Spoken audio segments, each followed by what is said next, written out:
मनुवादी आतंकियों, क्या कहा था तुम्हारे प्रेमानंद ने कि 3 साल की बच्ची के साथ दुष्कर्म होता है तो उसके पिछले जन्मों का टीवी चला के देखो और तब तुम्हें समझ में आएगा। ये जो है ना तुम्हारे लॉ ऑफ कर्मा, भाड़ में गया ये लॉ ऑफ कर्मा जो विक्टिम्स को ही ब्लेम करता है। हजारों साल से तुम शोषण कर रहे हो लोगों का, ये कह कह के कि पिछले जन्म में तो तेरे ये कर्म थे, इसलिए तो शूद्र पैदा हुए, तो दलित पैदा हुए और इसलिए तेरे ऊपर अत्याचार होगा। नहीं होगा कोई अत्याचार, नहीं सहेंगे अत्याचार। आ गई बात समझ में? भाड़ में गया तुम्हारा लॉ ऑफ कर्मा। मनुवादियों, तुम आतंकी हो, आतंकी। जून 6 को तो मेरे पीछे पड़े, आज दोपहर में, और अभी तो जस्ट एक बंदे ने, मतलब 2 लोग थे, हैकलिंग की, मारने की कोशिश की। अब भाई मैं कोई नहीं हूं 6 फीट का कोई बॉडी बिल्डर कि मैं 4 लोगों से लड़ूं, और ना मुझे लड़ना पसंद। मेरा मानना यह है कि हम एक लोकतांत्रिक देश में रहते हैं जहां पे पुलिस का काम है आपको सिक्योरिटी देना और आपकी फ्रीडम ऑफ स्पीच को इंश्योर करना। प्रेमानंद की जहां तक बात है, नहीं है महाराज मेरे लिए, नहीं है।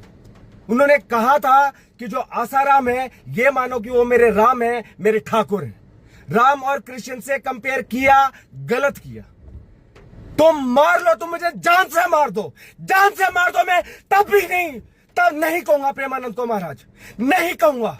है मेरी फ्रीडम ऑफ स्पीच। तुम मानते हो ना प्रेमानंद को भगवान, मैं नहीं मानता। मैं तुम्हारी गुंडागर्दी नहीं सहूंगा, जान से मार दो चाहे तुम मुझे। मैंने बर्गर क्यों खाया,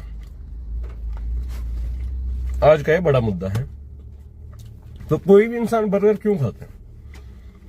उसे भूख लगी हो, उसका बर्गर खाने का मन हो, दैट्स इट। तो मेरा भी बहुत ज्यादा, मुझे भूख भी लगी हुई थी, और कुछ आप अच्छा सा खा लो तो मन को अच्छा लगता है। इतना ज्यादा टेक्सिंग था, 2 रात से मैं सोया नहीं हूं। जो लोग प्रोटेस्ट में थे उन्हें सब दिख रहे हैं, जो ये सब बकवास कर रहे हैं ना, वो घर बैठ के बकवास कर रहे हैं। ठीक है, तो अब मुझे एक बात बताओ, एक इंसान है जो केवल बस ये खाना पीना ये वो, और उसको सोशल इश्यूज से कोई मतलब नहीं है, किसी पॉलिटिक्स से कोई मतलब नहीं है, उसके बर्गर खाने पे तुम्हें दिक्कत नहीं होती। लेकिन कोई इंसान बर्गर खाते हुए अगर प्रोटेस्टर भी है, देश के मुद्दों पे कुछ बात कर रहे हैं, उसके बर्गर खाने में तुम्हें प्रॉब्लम है।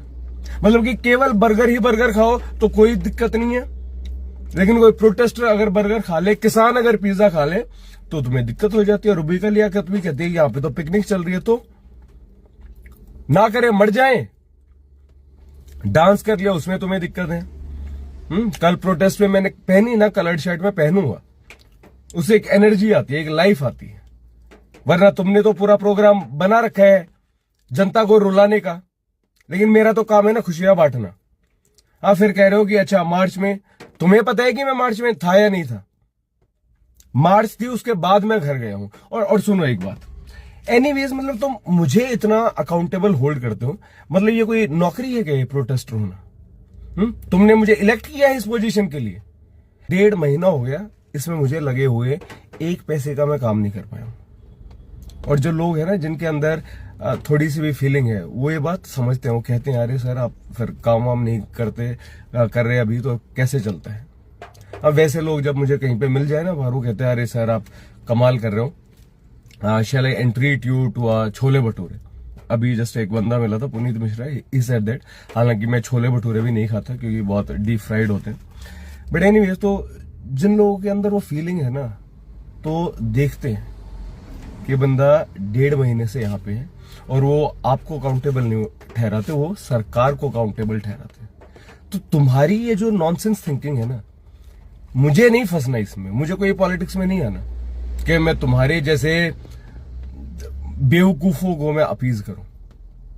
ठीक है, जो मैं कर रहा हूं देश के लिए कर रहा हूं, अपनी मर्जी से कर रहा हूं, और किसी के लिए मैं अकाउंटेबल नहीं हूं, और मैं खाऊंगा बर्गर।